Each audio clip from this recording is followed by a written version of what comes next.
Hello everyone, I'm in the indoor garden and today I'm going to be harvesting microgreens. I have 3 different types of microgreens that I'm going to be harvesting, and I'm really excited about growing indoors because there's just so many cool things that you can do, and I want to share that information with you. And you know that I have my outdoor garden, but that outdoor garden is finished, and also I've been working on expanding my outdoor garden, so the time that I've spent on the outdoor stuff I haven't really been able to put into the indoor garden, but I've been able to do a few things, and I will be starting growing more indoors because I still have quite a few months because we're just approaching the winter months. So make sure that you subscribe to my channel if you have not done so, because if you're interested about growing indoors, I'm going to be able to show you the process of how to get that started. So the microgreens that I will be harvesting are mung beans, okay? Those are mung beans.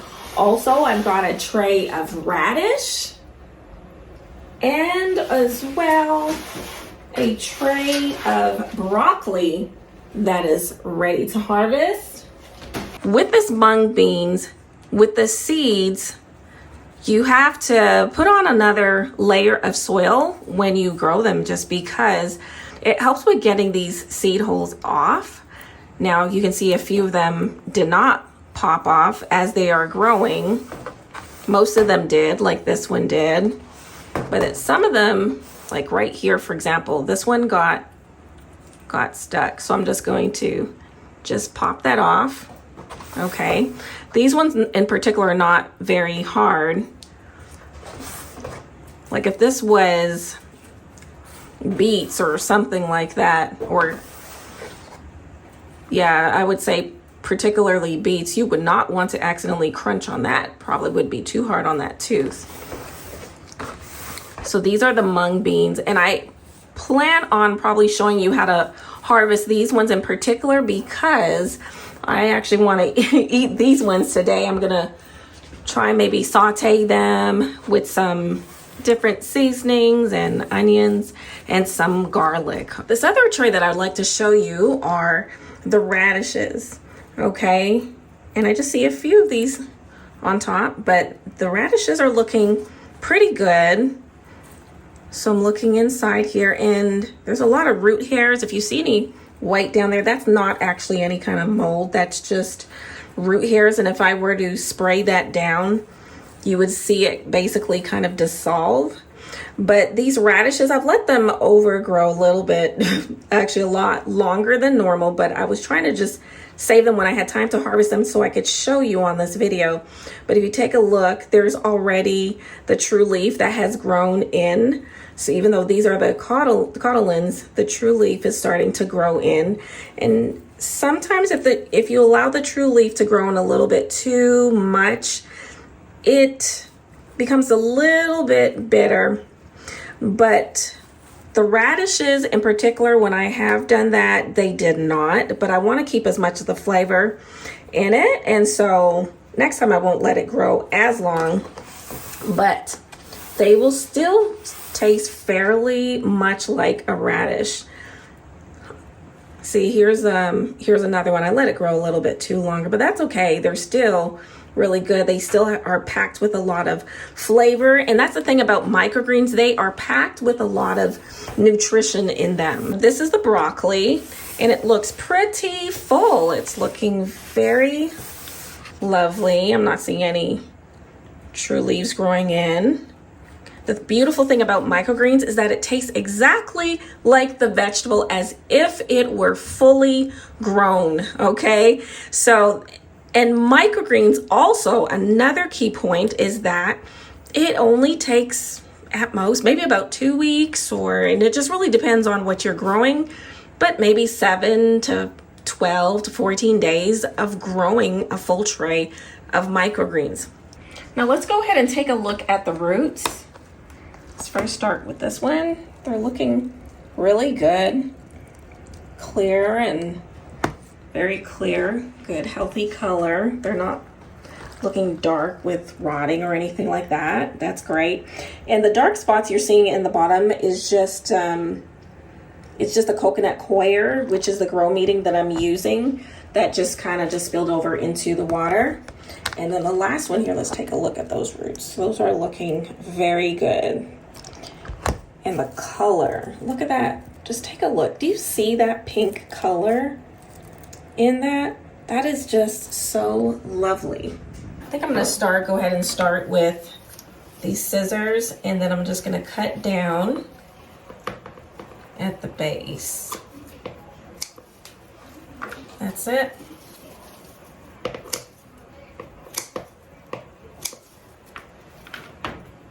Then we'll be able to taste this after. So I have been growing microgreens now indoors for the past year. Maybe it's been a year and a half now. And I have absolutely loved it. And I am so glad that I decided to do this, because you can get this so quickly and you get the benefits of it so quickly. And I just enjoy it, watching the leaves grow indoors. And it's so low maintenance. And make sure that you watch any of the videos that I have made previously this past year as I was learning how to grow them. Make sure you watch those videos, because I will actually show you exactly how to harvest them and how to grow them as well. And I'll link the video here so that you can go right straight to it if you want to know how. But I definitely think that gardeners should explore this, growing indoors. I think that it's a wonderful opportunity to be able to reap the harvest of your hard work in such a quick amount of time while you are able to. Especially in the winter months when many people are not still growing. Some people are. They have greenhouses, and some people are still growing outdoors with hoop houses and extending their growing season. But I'm not necessarily doing that, because I continue to grow year round and I enjoy it. So I grow indoors. That's what I've decided to do this year. Maybe that might look a little bit differently, but I know for sure I will continue growing indoors. And see how easy it is to harvest? And I could use the knife if I want to. It just really depends on what type of cut, whether I just want to slice it across. If you wanted to see how I do that. It's a very sharp knife, so you have to be careful. See, it just cuts across. Sometimes I just like to go ahead and just use scissors, and sometimes I do use the knife. It just really depends on what I think might be best just for that crop that I'm working with. That's it. So here's a closer look at the leaves itself, the mung beans. Aren't those pretty? And I love the beautiful colors. I'm seeing multiple colors. I'm seeing green and purple, reds, just a lot of different colors that are in here. So I think it's beautiful. So can you imagine topping this on top of a dish and adding that color, and what it would look like if you have guests at your house too? Just very colorful, just to add a color to that. And then as for this tray, I can compost this if I want to. And a lot of times I do like to compost it, and even especially the roots as well, and adding back that nitrogen into my compost, because those of you know, many of you know that I do compost. The only thing I just have to be mindful is if some seeds did not germinate, then they'll start growing in my compost. I've had that done before. And even another time when I did not have any seeds, but I went ahead and threw this all in and did not break it up properly, well, it started growing and sprouting again, because there are strong roots. So that's just the other thing just to be mindful of. If you are composting, you just want to make sure that you're breaking it down properly. All right, so I'm going to go ahead and start cutting actually at the broccoli. I'm just laying these on the same tray. Look at this. Isn't that beautiful? Do you see a bit of that purple in the broccoli? That is just really cool. I think that's really interesting that it has multiple colors in it. And look at this side of the broccoli. Hope you can see that. Do you see that purple color in it? I just think that's beautiful. I think that is really nice. Just really interesting that this broccoli has multiple colors in it. So very beautiful additional to a dish. So I'm gonna go ahead and keep cutting this and then show you what it looks like after it's done. Take a look at all the broccoli. And I think I only maybe put a tablespoon and a half at most of seeds. And I have all of this. I am going to taste the broccoli first. I grab a couple of those. All right.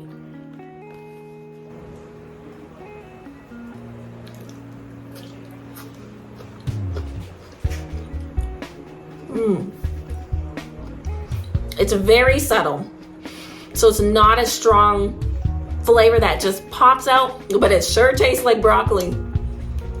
Definitely, again, the aftertaste.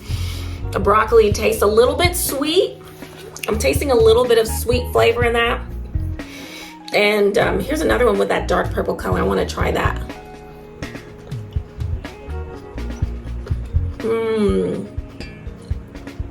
A lot of water. Even though the stems are very tiny, I'm getting a taste. I'm getting water that's coming out of that. So the roots were just really soaking up a lot of the water. I was watering this daily because it would just soak it up so much, and I can tell the plant was just like it was thirsty for it. So now I want to taste the mung bean.